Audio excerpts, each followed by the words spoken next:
I do. All right. Well, the finance committee to order.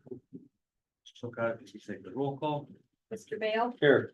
Mr. Copeland, here? Mr. Drexel, Here. Mr. Horton, Here. Mr. Showerman here, Mr. Winarski, Here. Chairman Scatella, Here. Just in case my girlfriend's watching, it's her birthday today, and it's also Fred Tepper's birthday. Happy birthday, man. Happy birthday, Fred. All right. Moving to, is there anybody from the public that wishes to speak? Well, I'll give. Sure. Anybody from the public that wishes to speak? Man, that threw me off. I was like, what? Why did Paul raise his hand? Okay. Can we deal with the questions with the warden first before we move into the agenda, just in case he's not? Sure. Okay. I'm not sure Paul had addressed why we'd asked you to come in. Up here. We've had some concerns last year. The prison budget went over budget by $2 million. And it's been a point of contention between some of us and the administration, how we could spend more than what's been budgeted. And not have a supplemental appropriation. Had some concerns that, what was 72%? 76.68%. Use 76% of budgeted overtime. I just wanted to talk to you about what the plan was to make sure that we funded the line items consistent with what you were gonna spend. So obviously last year I wasn't running the show. I had nothing to do with the budget. Right. But I did look back at some numbers. I know a couple things that were throwing us off last year. During the budget process, we also had a negotiation going on with the new officers union. And we also had negotiations going on with a newly formed union that apparently was formed in the late '70s, but everybody forgot about it. Nobody knew. I know it sounds strange, but that is the truth. So the counselors and the clerks became a new union and got a substantial raise. So they went from non-bargaining to bargaining, which probably threw those numbers off some. And then the officers got pretty substantial raise in their new contract. I think it was around $2.83 an hour, and the minimum jumped up to 21. I don't know if that was then readjusted at all, but looking at it, I don't think it was. So I think that line item was probably doomed from the get-go. We had a lot of openings, so that helped keep it not completely overblown, but obviously threw it off with if it just wasn't made. There was also a medical contract. If you guys remember, we switched to a different medical provider last year. Was doing a wonderful job, by the way. That contract was a couple million, I think, more than we were paying, and that was also going on, I believe, at the same time as the budget process was. And I don't know if they ever adjusted that as well. Those are just some of the things I saw from last year, looking at it. This year, I realize that our overtime is getting burned up again. As we discussed, I think it was whenever I came for any folks, I think November, whatever it was. We discussed about where that number came from. Again, we just kind of suggested a number. I don't know where Erica actually came in with it at, but the philosophy of the administration was if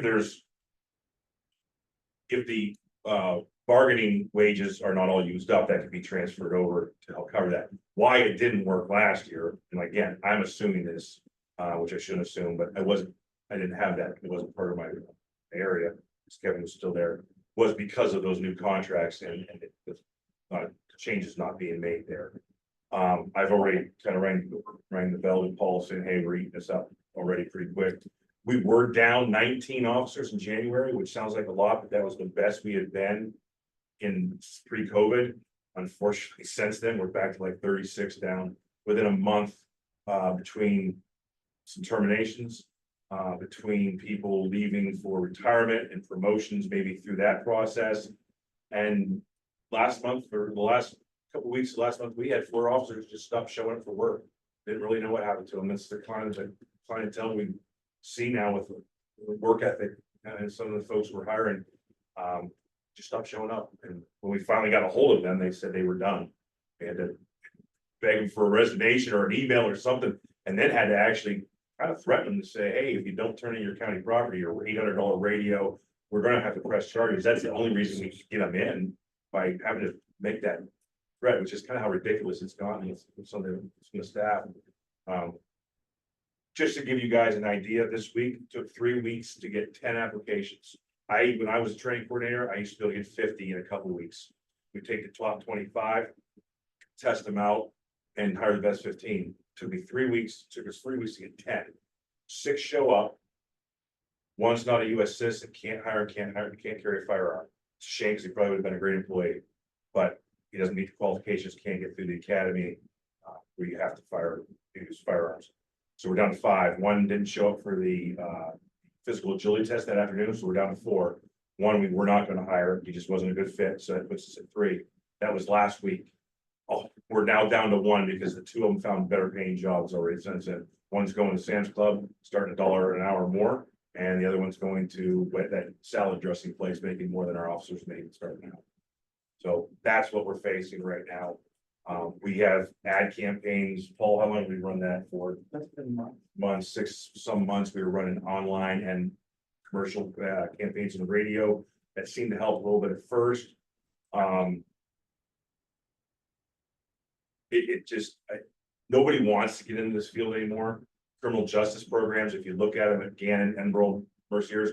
I went to Merciers. We probably had 100 kids in the criminal justice club, you know? These criminal justice programs are decimated. They don't go, kids don't go into these programs anymore. We used to get the college kids or the referrals, where they didn't have to have veterans points because the county isn't a civil service test where veterans points were applied. The state sucked all those folks up. They had military points, veterans points, that kind of stuff. Now, because they also need people so desperately, they're getting what we used to get and hiring them, and there's nothing left. Because they can go out there and make $3-4 more an hour at Albion or Cambridge, or get hired by EPD, making a lot more, and they don't need veterans points to get hired anymore. So we're battling that. First shift weekends off are not what you're getting when you get hired into these positions. You're getting third or second shift, starting out at $21 an hour, and it's a problem. Go ahead, I'm So if sorry. I can just, Sure. for just. I appreciate the extenuating circumstances, and I Mhm. understand that you guys are struggling. I saw your numbers, first quarter, you had about 127 officers. I think you're down to like 119 now. Like, Sounds it's about tough. right. Yeah. Yeah, I get that. And the point that I was making to Paul, and I hope to bring home to you too, it's just for myself. If you have a line item that is over budget, you need to either make a transfer into that line item to fund it, or request a supplemental appropriation. And I think that all of us understand it's a mandated service. We're willing to fund it. I understand. But I- we can't spend $2 million over budget, like, that's. I've already Yeah, sent Paul an email and said, hey, we're ringing the bell. Is there a plan for that? Are you guys gonna be bringing this as supplemental, or are you just planning on transferring it to the line item? Soon enough. And a supplemental at where they start doesn't seem to be much of an issue. It's more of not wanting to come and do that job. Should you? No, I think it's both. So talking to jails all around the state, the jails that are not having issues, and we are the lowest paid third-class county in the state. By a decent amount. We're lower than most 4 and some 5s. Most of the jails that I speak to that don't have issues, are starting around $25 an hour. Again, no one wants to talk about, that's the white elephant in the room, right? I mean, nobody wants to see, I live in this county too. I don't want to see, taxes going up and whatnot because of this, but that's just where we're at with it. You have to match those other jobs out that are available. If, let's say we get to what you're talking about now, I think critical, to a critical point, what do we do then? We would be forced probably to turn to the DOC for help. We have, mutual aid contracts, either shipping inmates out probably. There is a plan out there to. Yeah, I mean, we would be able to ship to Cambridge, well, Cambridge would just be females, but Albion or wherever they have low numbers and be able to maybe close some housing units. It would be a nightmare, to be honest. Mr. Horton. Yeah, so how soon do you project to exhaust the existing overtime line item? And because I think it's a little bit more than we have a plan. I think you're in the area, just my opinion, think you're in the area now with that supplemental appropriation, but we should be being prepared so that we at least know where the money is intended to be transferred from. And I don't think that's an unreasonable projection based on how much you've already spent this year. So I'd be interested in knowing, when do you think you'll exhaust that overtime? Because clearly you're using it and it wasn't really budgeted for at the level. The administration didn't budget, in my opinion, again, at the level which you spent the prior year. And at a reasonable or realistic level. Ergo, you're 76% exhausted now. I mean, I rang the bell. Sorry, It's gonna be soon enough.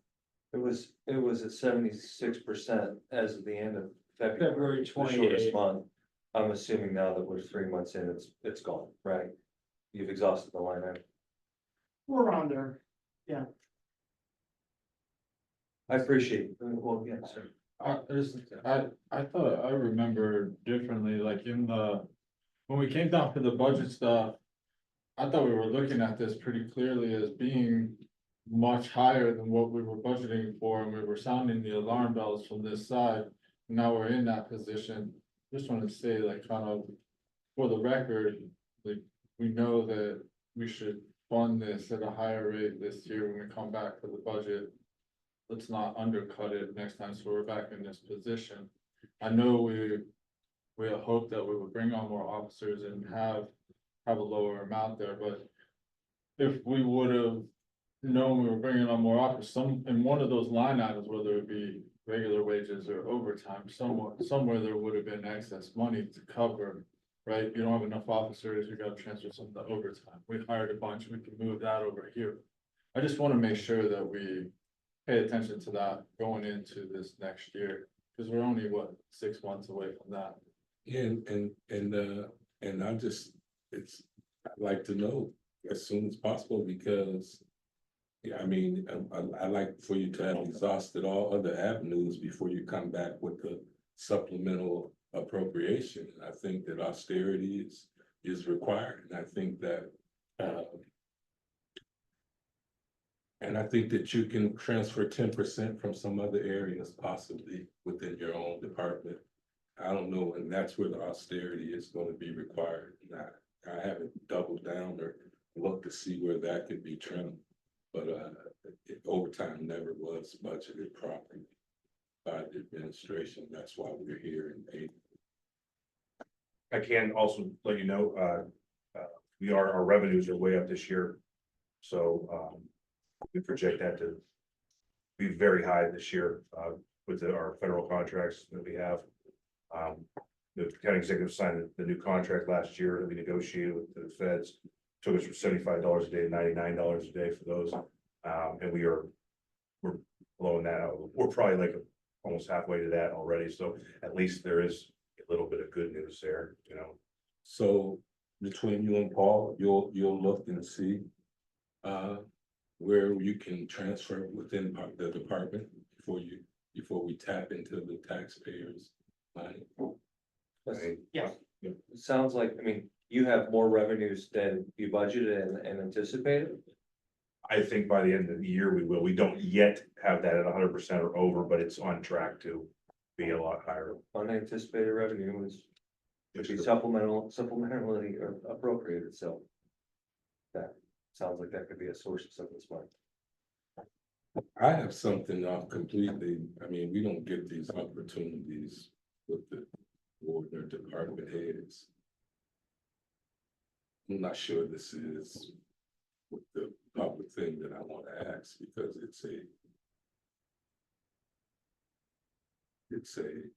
it might be direct, it might be related to this conversation as a safety or reporting or whatever, but it's reverberating out there in the community and county. I'm embarrassed when people come and ask me, did something happen? Tragic happened at the prison, and I can't answer. And that's, it's reported that there's been a recent event that hasn't been brought down to our attention. don't want to say it on this other thing. Is there a discussion that we could have? Maybe in the hallway even before you leave, because, and I don't know that it's warranted an executive session, although it could. I don't like going into executive session just to be going into executive session, but there's something happened at the prison. If there's any critical incidences that occur at the facility, we report them to where we have to. I think there's never anything. And where is that you have to the Department of Corrections and to the administration? Correct. And so. And also to the, So if there's a fatality at the prison, county council not privy to that information. Or in that reporting, from your perspective, we're not in that line of reporting. yeah, it's never been, I mean, it's something that you request if you want to put it through. I mean, I supply with whoever asks, once we go through proper channels with it. I mean, obviously there's investigations sometimes involved in that. So some stuff can't be released right away, but Yeah, and I don't, like I said. the assurance CCAP gets all the information when we have something happen. I don't want to just get into it here, but it's out in the community. And it's nice to know that you have that type of relationship, where we can at least know what's going on. Okay. Thank you for your time, I appreciate it. All right, moving on to our first agenda item, ordinance number 16. First 2025 planning fund budget supplemental appropriation of $160,000 from DCED existing owner occupied housing and creation of a new housing bureau. Nobody for planning here, anybody have any questions? We had our first read at the last meeting. Thanks for coming. Yes, thank you. Thanks, Mark. Appreciate it. Any questions or concerns? Just move to the second. Okay. Number 2, approval of a waiver of bid requirements for ESRI for. What is that called? Charlie, you know that acronym. G, Environmental Systems Research it just Institute. moved under IT. What is that called? GIS. GIS. GIS, Yeah. mapping. First read at the last meeting. Any questions, concerns? Keep moving. Library fund budget supplemental appropriation, $77,000 for state aid district deferred revenue for July through December 2024. See, that's why you're here. That's all I'm getting. Yeah. And I'm sure, it's an annual thing that we do. Some of the state funding that we come in to support the district is on a fiscal year, July to June, not January to December. And so I'm just here to move that. We waited until we confirmed what that amount was and that it matched what we had planned to spend by the end of June. So that's what we're asking to move. Questions, concerns? Keep moving forward with that one. And then a tax exoneration. And I spoke with Cindy Wells. I saw the letter was addressed to both bodies. Union City has already taken action on it and exonerated taxes. So for the last, as we should be. Land-based property. No issues. It's my girlfriend's birthday and I'd love to get out of here in a hot rain, but, there is an issue that I want to address, but have you guys' patience. Did you guys see the, report from the controller? Anybody get a chance to read through that? Page 5 of the controller's report addresses the same topics that I've been talking about for since we got the published budget. Dealing with the line items that were reduced in the sheriff's office, adult probation, and clerk of records, and then also a line item increased in the county solicitor's budget. From the first time that I was talking about the issues in the budget and how the expenses weren't really matching up with what it showed in the roll up, I mean, I've been aware that it was a mistake. You know, I know that the mistakes were made. You know, mistakes were made. I'm a little confused though, as to why in the controller's report dealing with these mistakes.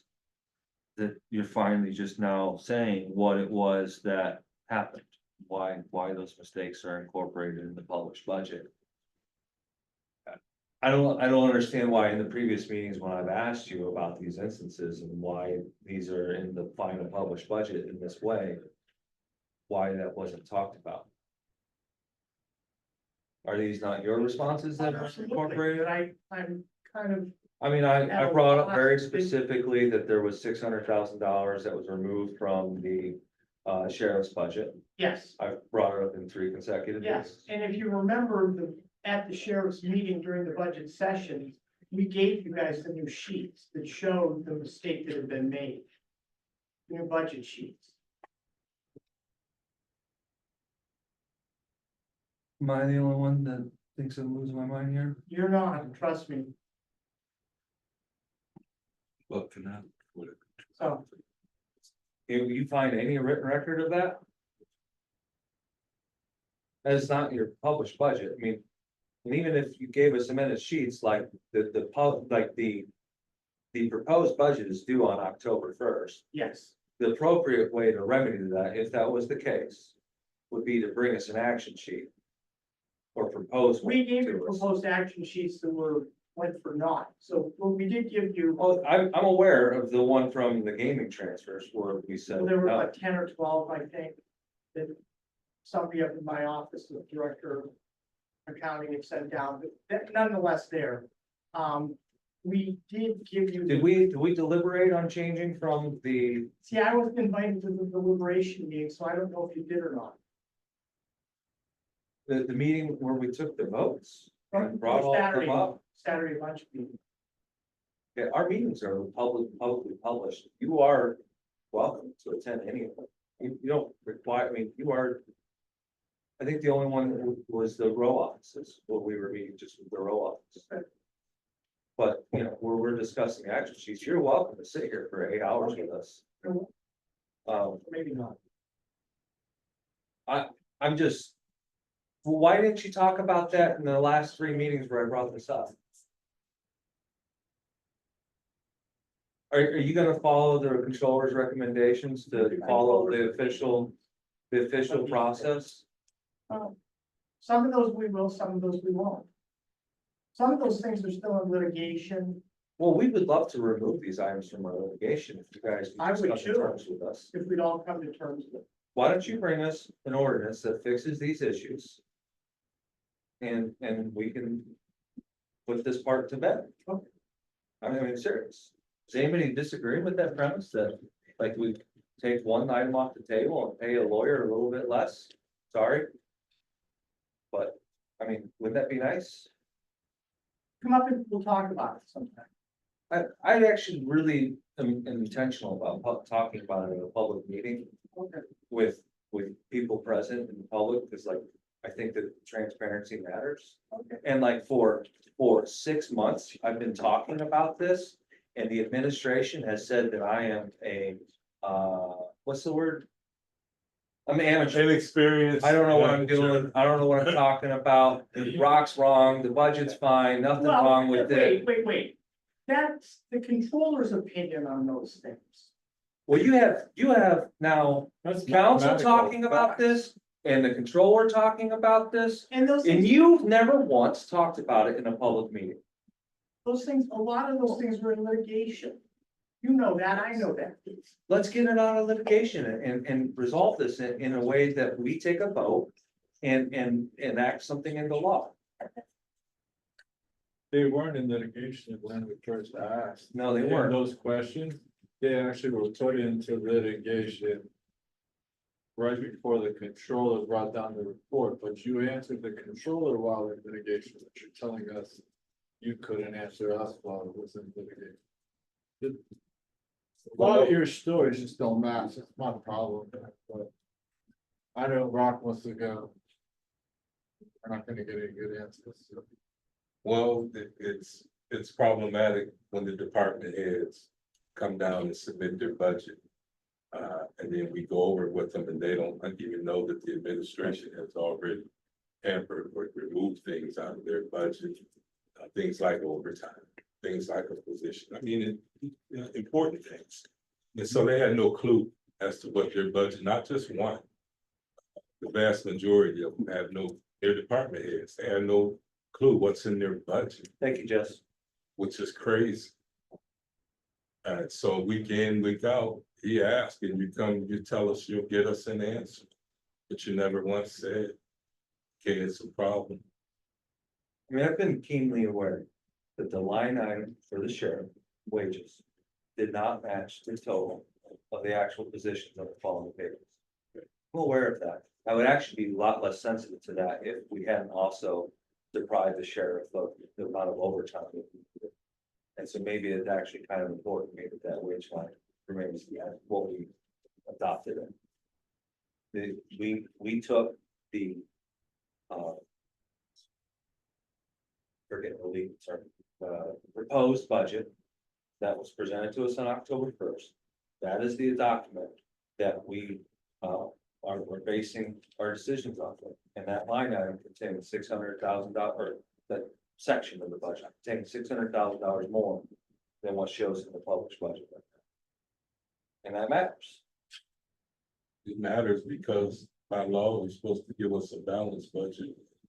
By any definition, whatever was balanced.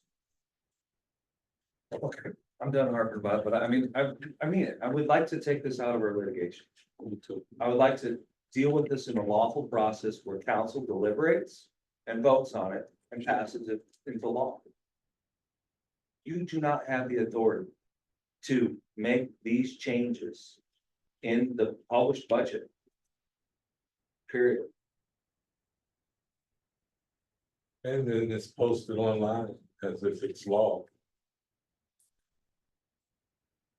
Which immediately and directly contributes to further confusion. So why is it still up if it's Well, wrong? hold on, I'm trying to. I do have one question too, just because I'm thinking about it. I feel like I saw, maybe I didn't see, was there, how much money was returned by the sheriff? Do you know a number or have an estimation of, For last year, yeah, I do not know off the top of my head with that. would you be able to give Yeah. me that? Thanks. Get us that. To Charlie's point, I kind of see where you're going with that. It doesn't change the legal status. No, I'm just, I'm questioning, you know, with the amount and stuff, I'd like to see what the actual budget. And I was, what think, they actually I think spent. the amount that was returned was to the school resource, which is separate section, not entirely accessible. And that's Those were same, positions we argued about. yeah, and that same preface would hold fast for the OCY, you know, and those two, just because we have positions budgeted, they don't usually, it's not a sound financial practice to use that, not filling a position as a budgetary constraint. Right, we should have eliminated those positions. Well, I think we've got Jim here, turn it over to. I got you. I got you, Jim. Call the personnel meeting to order, the robust agenda here. Ordinance 2025 appointed official salary ordinance, part-time assistant public defender and a. Anyone have any questions? It ain't in the budget. Oh, it is. These teas. Any actual questions? Anything you'd like us to know other than what we've got on? It's the base salary. Significantly less than what they could get working for the courts by $10 an hour. So the fact that these people are still willing to do the assistant public defender jobs, when they could go to the courts making so much more, with so much less work, these are heroes. So we appreciate the people that are still willing to do it. Appreciate that, thank you. They are giving us death by 1,000 cuts though, because like every month we're coming down with a different. I asked for public defender, is there a bottom to this or is it going to, is it they need reclassified what? Because this is like April, I think you've been down here 3 times. Well, hey, according to the home rule charter, every time I replace someone, I need to come down to ask for the ordinance. Right, but So you as could- far as the bottom, it's my understanding that 1,200 public defenders are needed in Pennsylvania. There are only 800. So we're all competing. I'm not competing with the other counties. I'm competing with the courts and the court administrator. So while I continue to be the farm team for the courts, I'm gonna have to continue to ask for permission to hire these people. We recruit them hard. They come in, I train them hard. They get burned out and see that they can make more money and have less caseloads, being a conflict attorney or working for the courts in a different capacity, including OCY, defense, parents, attorney, et cetera. I don't So- think that you're the farm team, and I'm acutely aware of the other places where they can work. I'm acutely aware of the action that we took that added another layer to that, to make, the conflict or those class of attorneys basically court employees. And so they do enjoy an advantage over the public defenders. And I know, that work, I think they do great work. I'm just simply asking from a budgetary position because just because the need is there doesn't make that pie get any bigger. And so a lot of this is bleeding into, there needs to be some action at the state, because you're going to an area like the state police. And it has to, they're mandating, unfunded mandates don't make our pie get any bigger. So I just ask, is this, how often is there a bottom? And if the answer is no, there's not a bottom, then okay. I agree with you 100%. I think the state funding is absolutely the answer. And it also going to be, and I know Brock has mentioned this before, but I think it also is going to assist in the need for independence with the public defender's office, so that, you know, you file a motion the judges may not like. And you know, what's gonna happen when they're calling your boss? We can't And- fix this, we're throwing money at it from Right. here. In the state same can. way that we can't fix the EMS, and nor should we. And the same way that we can't fix those communities who elect not to tax to provide public safety. And so it's not a critique, and it's not that, you know, you're any less than, because really, you have a great reputation for working for your clients out in the community. I hear it, and I know the salaries. I know that there's a finite number of jobs there too in the courts. And so I don't know what the answer is, but this ain't it. I think my question is valid. I agree. And back to your point, as far as the state, Sarah Jacobson, I believe she sent all of you a letter several months ago. She's the Public Defender Association head, and she's doing great work, and she needs your help. She needs my boss is Breton is incredibly supportive of public defense, which I appreciate. She needs all of your help into moving the state even more forward than what they already are. I think they budgeted, what, 7.5 million again, which is healthy because it provides us with per diem paralegals that is taking some of the work off our attorneys. They are working from the minute they get there to the minute that they leave. So that has to be promoted with our lawmakers as well as our governor, that there has to be more state oversight and funding. I'll sponsor a resolution in support of Ms. Jacobs' thing already, but you know, because if that's really the only type of support that we're able to give outside of these stopgap measures, and that's really all these are.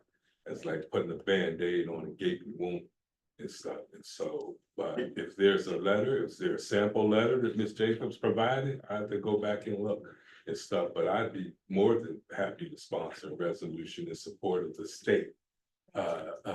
Picking, you know, stop giving us these unfunded mandates or pick up the pieces. We would all appreciate that, Could you send something to our chief clerk? absolutely. Mhm. Anything else? Yeah, I mean, for my part, I've been really concerned about this for a long time too, and also the 7.5 is not nearly enough. And you can really only use that to add additional program. You can't use the supplement. Right, you can't supplement wages with it. Well, some counties did that, and the ones that chose to do that did have issues. in Erie County historically, Public Defender's Office, District Attorney's Office, OCY solicitors, we all started about the same. When you start throwing more money from the state funding on one, it creates problems with the other. Unbeknownst to me, I was gonna get the competition when the courts made their conflict counsel employees and added additional money. I didn't know that at the time. So what I chose to do with it is to add paralegals, because they don't have to be licensed to practice law, but they're still skilled enough where they are doing amazing work. So they're taking a lot of the work off of us. So to answer your question, there was restrictions. I chose the paralegal route, and that definitely was the best choice for us because it's taken a lot of our workload, making it more manageable. And I've talked to most of our House delegation here in Erie County about the same topic, that they need to be picking this up, so. Not that they listen, but they ask. And I would support such a resolution too. Anything else? Thank you. Thank you. Go ahead and move that forward. Number 2, possible appointment of Karen Tobin to the Erie County Board of Health, term to expire December 31st, 2028. That's brought forward by the county executive. And number 3, possible appointment of Carl Anderson to the Erie County Community College Board of Trustees. Mr. Anderson would replace Dr. Charles Mock, who resigned, term to expire August 31st, 2026. That was tabled on 3/25. Did we get our answer on whether or not there's a restriction for? For my part, I read through every ordinance or resolution related to the founding of the college from 2016 through 2020.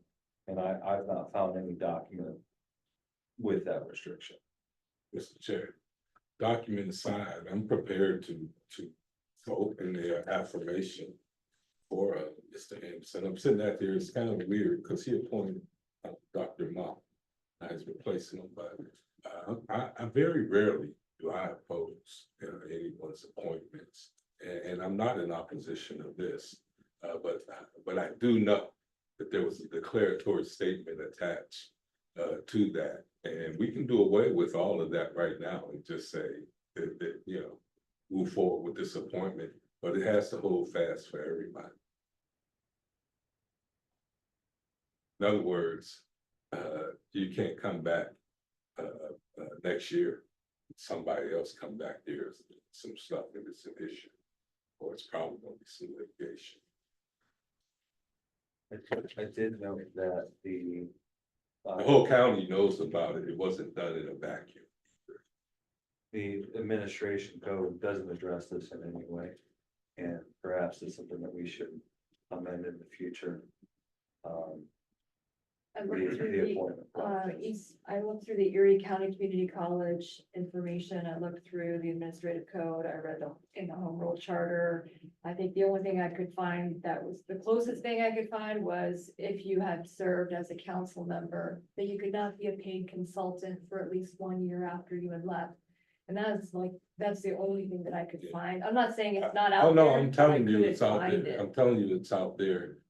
Whether they adopted or drafted it formally, but it was very, very detailed. It went to the point where not only could you not serve in any capacity, it named all the specific relatives all the way down to your damn grandchildren. They couldn't work there or have any affiliation for 5 years. And I thought it was stupid then. I think it's stupid now. But I can't unforget it. Tom knows it happened. I can't unforget it and stuff. I'm prepared to move past because I don't oppose people's, but I want it duly noted that provision, if ever found, should be thrown into the pits of hell where it came from. I So would it agree with Andre that existed, and I remember I could picture reading it, and there were some changes that were made to it. It's not gonna be found in any legal administrative code or anything in connection with the community college. It was a standalone issue that was raised when a council person wanted to appoint Carol Law to the community college. And she had just, completed her term the year before. And so some concern was raised about it. Ellen, did you? I never appointed her to the community college. It was for the She- gaming revenue. She wasn't, What we found Oh. is that it had to be a year. But Andre said it was You- Carol that, yeah, Yeah. Carol put it forward. Yeah. for We the passed other, it, the other. thing. when we voted to put forward the application, it was, That's right. I That's when think it that's went right. She forward. still was on council. she still was on council. And the community college is right around the corner, the appointments. But there wasn't not an ordinance, correct? It was a resolution passed by council. That's why I say the only way to find that would be to go back in the year that she was her last year. Rock said he did. And- No. Yeah, I read the resolution 2020 that appointed the inaugural board, defined the terms. That was a different board. No, you would have to go back and look at the resolutions that were passed during the last year of Carol Hall's term. I think we have to do that before we can vote. If there was some. I read every ordinance that had ever been created in Erie County that had the word community. In it. Or at least done. with the community college. That's how, I mean, we did the search terms of right from 2016. When it was, Just to ordinances. to approve the Yeah, stuff. I don't know if it would. Ordinances and resolutions. Oh, cool. Yeah, because I was surprised to find that there isn't actually an ordinance that defines. So was it maybe discussed and drawn up, but never happened? It's not in the Oh, ordinance that it was appeared passed. online. It was passed. And I think I wrote something. Or approved it, one or the other. But again, it doesn't have to relate to the community college. It was a standalone ordinance. The community college idea, and Carol Levy brought up the idea. Generally, It's dealing with supposed the to point. stand alone for anybody.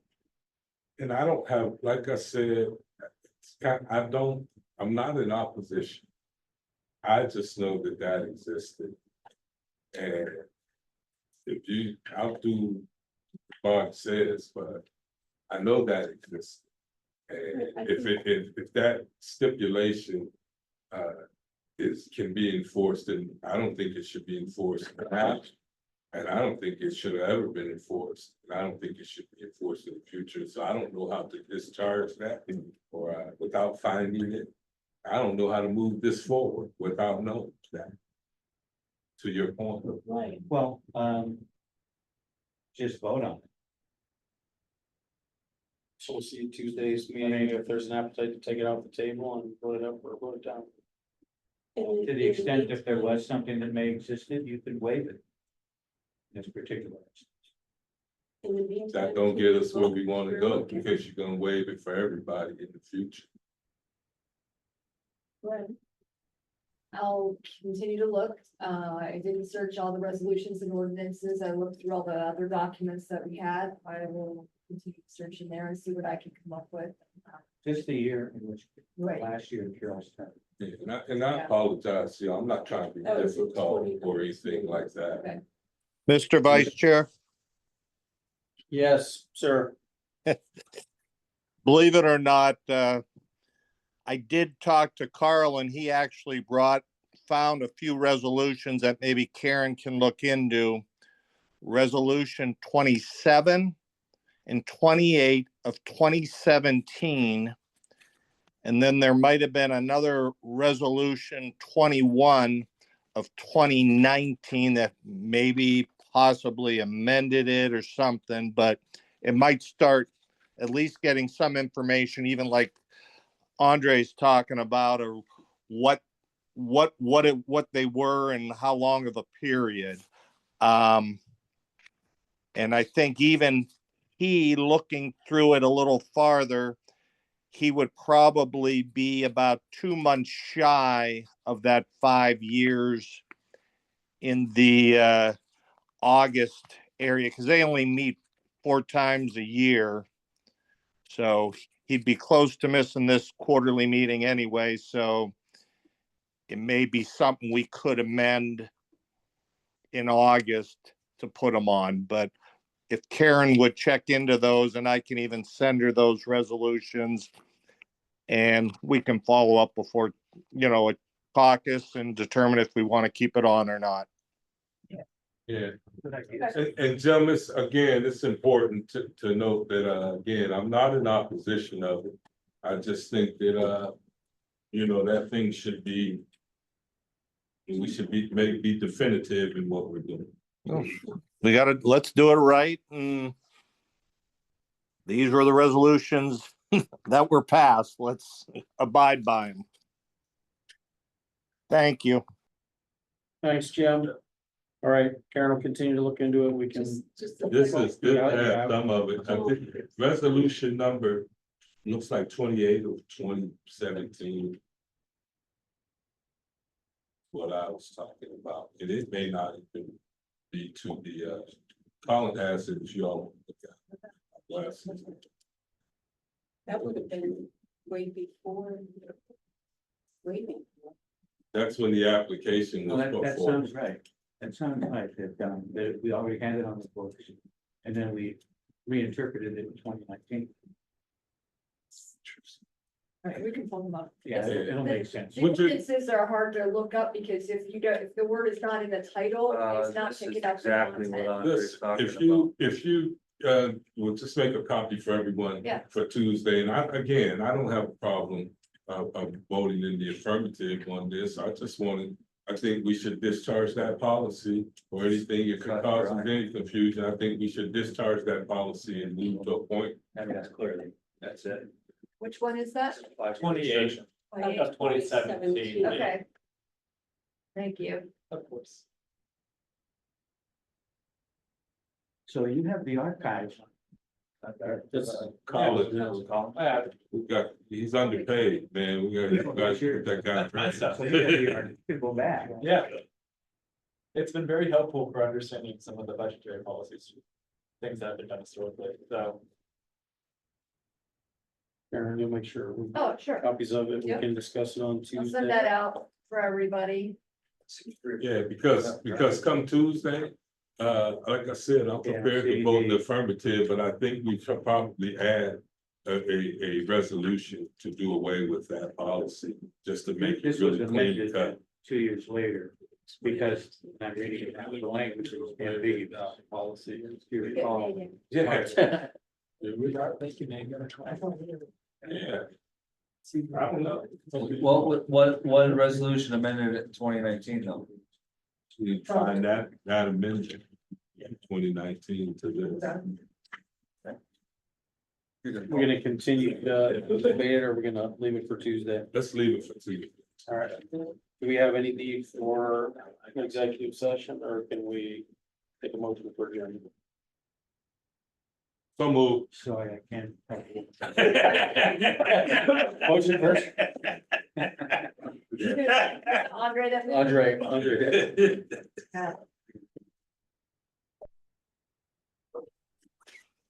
See you guys. See, I knew I wasn't tripping.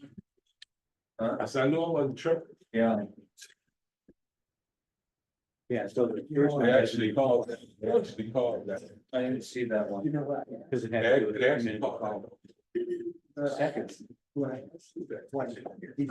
Either,